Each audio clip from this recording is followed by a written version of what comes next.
बिहार में बाढ़ से सबसे ज्यादा तबाही मची है भागलपुर में, जो बिल्कुल गंगा नदी से सटा हुआ है, जिसकी वजह से बरसात के इस मौसम में पूरे शहर में बाढ़ आ गई है।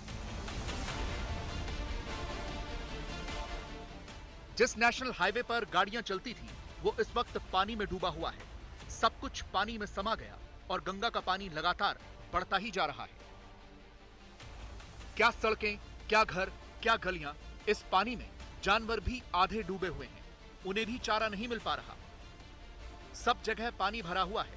भागलपुर में एक बड़ी आबादी इस वक्त बाढ़ से प्रभावित है। भागलपुर यूनिवर्सिटी भी इस बाढ़ के पानी में डूब चुकी है। ये भागलपुर विश्वविद्यालय की तस्वीरें हैं। शहर में बसा हुआ है भागलपुर विश्वविद्यालय, हालांकि गंगा के करीब है। तो आप देखिए चारों तरफ भागलपुर यूनिवर्सिटी के अंदर जो है वो चारों तरफ लबालब पानी भरा हुआ है पिछले कई दिनों से। और आप देखिए अब नाव चल रही है यहाँ पर यूनिवर्सिटी के अंदर में। और ये जो लोग आपको नाव पे बैठे हुए नज़र आ रहे होंगे, ये दरअसल यूनिवर्सिटी में काम करने वाले कुछ कर्मचारी हैं, जिनके पास अब कोई साधन नहीं है ऑफिस जाने का, वहाँ तक पहुँचने का। तो नाव के ज़रिए जो है अब ये लोग जो है अब प्रशासनिक भवन में जा रहे हैं, जहाँ पर इनको ड्यूटी पे रोज़ाना जाते हैं। तो आप देख सकते हैं किस तरीके के हालात बने हुए हैं। शहरी क्षेत्रों का ये हाल है, जहाँ पर शहरी इलाकों में देखिए कितना पानी भरा हुआ है, तो ग्रामीण इलाकों का तो फिर पूछिए ही मत क्या हाल है। फिलहाल भागलपुर का ऐसा कोई इलाका नहीं है जो इस बाढ़ के पानी में डूबा न हुआ हो। कई गांवों का जिला मुख्यालय से संपर्क कट चुका है। यह भागलपुर के ही नवगछिया का साधोपुर गांव है, जहां एक बांध टूट गया और कोसी नदी का पानी निचले इलाकों में फैलने लगा। ये पानी लगातार साधोपुर के खेतों और रास्तों में भर गया। ये NH 31 का इलाका है। इनसे ज्यादा हो गए हैं। लोग अपने ही घरों से पलायन करके सड़क किनारे अस्थायी टेंट्स में जिंदगी बिताने को मजबूर हैं। सरयू फिलहाल खतरे के निशान से 1 सेंटीमीटर नीचे बह रही है, लेकिन गांव के रास्तों पर पानी से खेत डूब गए हैं। लोग अपने मवेशियों के साथ ऊपरी इलाकों में शरण ले चुके हैं। एक और वीडियो आप सभी के सामने लेकर आता हूं और परमेश्वर का अनुग्रह आप सभी के सामने बढ़ता चला जाए। मेरे पास एक फोन आया था, जैसे कि महाराष्ट्र पूना से एक बहन बड़ी दुख भरी है, लेकिन परमेश्वर का विश्वास उनके अंदर काफी बड़ा है। उनके पति काफी दिनों से, महीनों से बीमार है, लेकिन जब उन्होंने इधर उधर मदद मांगने की कोशिश करी, कुछ दिनों तक लोगों ने मदद किया, लेकिन उसके बाद में मदद करने वाले भी गुस्से होने लगे। आखिर में कहना चाहता हूं, उस बहन के पास काफी लाखों करोड़ों रुपए थे और कुछ आने वाले भी हैं, वो समय भी हो सकता है, लेकिन आज उनके पास कोई पैसा नहीं है। प्रभु के हवाले उन्होंने अपना विश्वास कर दिया है। जब हमने उनकी बातों को सुना, बड़ा दुख भी हुआ। और क्या करें, हमारे पास नहीं है तो हम जरूर मदद कर देते, लेकिन परमेश्वर का धन्यवाद हो कि वो प्रार्थना सुनता है और प्रार्थना सुन भी रहा है। समय के अनुसार उनके पति का सारा इलाज हो जाएगा, आशा करते हैं। साथ ही साथ मैं कहना चाहता हूं कि वचन के अनुसार आप चलेंगे, आपके प्रति वचन सहयोगी होगा, उजाला होगा, चलाएगा, बढ़ाएगा, आशीषों में आगे की ओर बढ़ाता चला जाएगा। और परमेश्वर का अनुग्रह आप सभी के साथ हमेशा बना रहे, यही हम चाहते हैं, और लोग आगे की ओर बढ़ते चले जाए। और जब वचन के अनुसार चलोगे तो आपके जीवन के रास्ते खुले होते चले जाएंगे।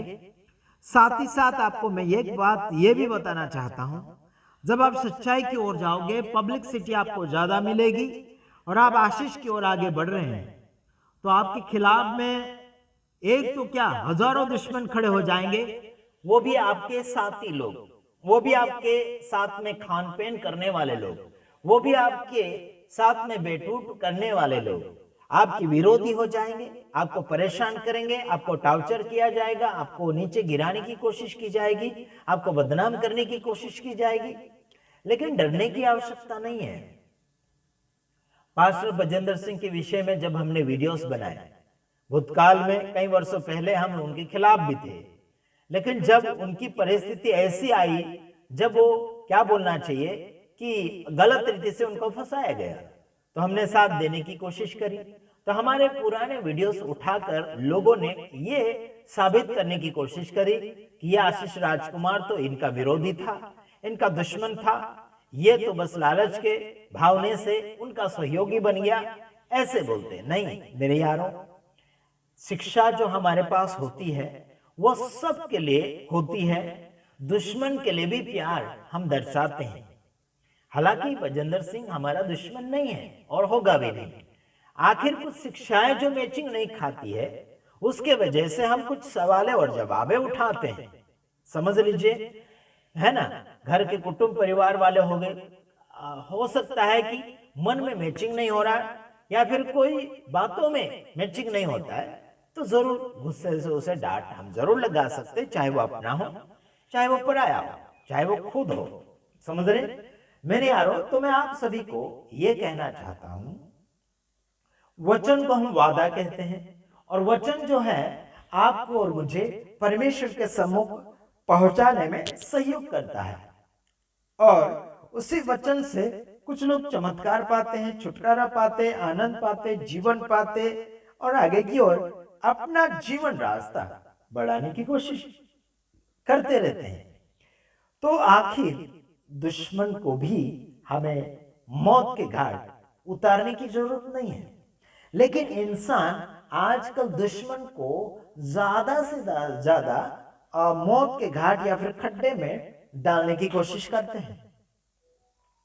हालांकि मैं आप सभी को कहना चाहूंगा, उजाला अगर आपके अंदर होगा तो दूसरे को उजाला देंगे, अंधकार अगर आपके अंदर होगा तो आप दूसरे को अंधकार में ले जाएंगे। अगर आप शराबी है तो किसी व्यक्ति को आप शराब ही पिलाओगे, क्योंकि आपके अंदर वही पीने की आशा है।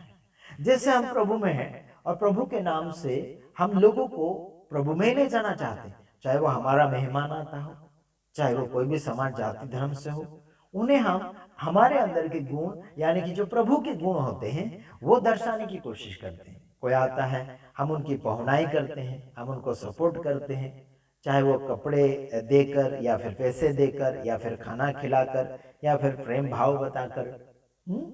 तो मेरे यारों, जो हमारे अंदर भरा होगा वही तो हम लोगों के सामने प्रकट करने की कोशिश करें। फिर वो आपके और मेरे कर्म को देखकर तारीफ करेगा जिसने वो कर्म सिखाए हो। Praise the Lord, hallelujah. तो प्रभु यीशु मसीह ने आपको और मुझे जो कर्म सिखाए हैं वो कर्म हम लोगों के सामने रखना है।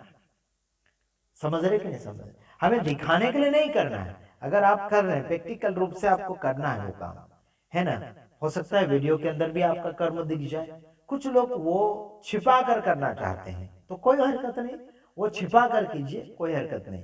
परमेश्वर ने सलामती दे, है ना। अगर बीज किसी भी खेती में डालते हैं तो वो जरूर दिख तो जाता है, वो कौन सा बीज है, वो कौन सा फसल उगा है, वो दिख जरूर जाता है। तो इसीलिए कहता हूं, आप छिपा कर सेवा करते हो या फिर ओपनिंग में सेवा करते हो, है ना, वो प्रभु को ही महिमा मिलना चाहिए। कुछ लोग अपनी महिमा लेने के लिए या फिर अपना आदर कदर बढ़ाने के लिए दिखाने की सेवा करते हैं। ऐसा हमें बिल्कुल नहीं करना है ना। अगर आप दिखा भी रहे हैं सेवा में तो वो जो है वो परमेश्वर को महिमा मिलना चाहिए। वो आप दिखा भी रहे हैं तो भी अपने लिए नहीं कर रहा है, ठीक है। तो प्रभु की दया, प्रभु की कृपा आपके द्वारा प्रकट हो रही है पब्लिक सिटी में, वो दिख सकता है या दिखा भी सकते, कोई हरकत नहीं। जैसे कि बाढ़ पीड़ित लोगों को कुछ लोगों ने लाखों करोड़ों का सहयोग किया है, पैसे का, खान पीन का, अनाज का, कई कई बिस्तरों का, बहुत कुछ ऐसी चीजों का इन्होंने सहयोग किया, वो वीडियो के अंदर दिख गया।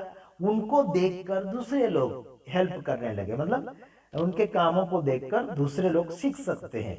ऐसे सिखाने के लिए जरूर आप कर सकते हैं जो दिखता है काम। प्रेज़ द लॉर्ड, जैसे हम भी कर रहे हैं, करेंगे भी आगे। परमेश्वर का धन्यवाद हो, लोगों का धन्यवाद हो जो इस काम को आगे बढ़ाने की कोशिश में और जारी में है। परमेश्वर ने सबको सलामती दे, यही हम आशा करते हैं। और आने वाले समय में आप सभी को यह कहना चाहता हूं, आप कोई भी धर्म से हैं, प्रभु यीशु मसीह के ऊपर भरोसा कर सकते हैं, लेकिन धर्म बदलने के लिए आप आते हैं तो आपके लिए हमारे पास कोई जगह नहीं है। यीशु के पास भी ऐसे लोगों के लिए जगह नहीं है। यीशु के पास आता है वही व्यक्ति बिगड़ा हुआ, भटका हुआ, परेशान हुआ, क्या बोलना चाहिए कि जिसको रास्ता नहीं मिला हो। तो सच्चा रास्ता यीशु मसीह के पास आने से ही मिलता है। इसीलिए लोग यीशु मसीह के पास आ जाते हैं ताकि इनको रास्ता मिल जाए उनकी मंजिल तक पहुंचने के लिए। बस इतना ही। प्रभु आप सबको आशीष करे।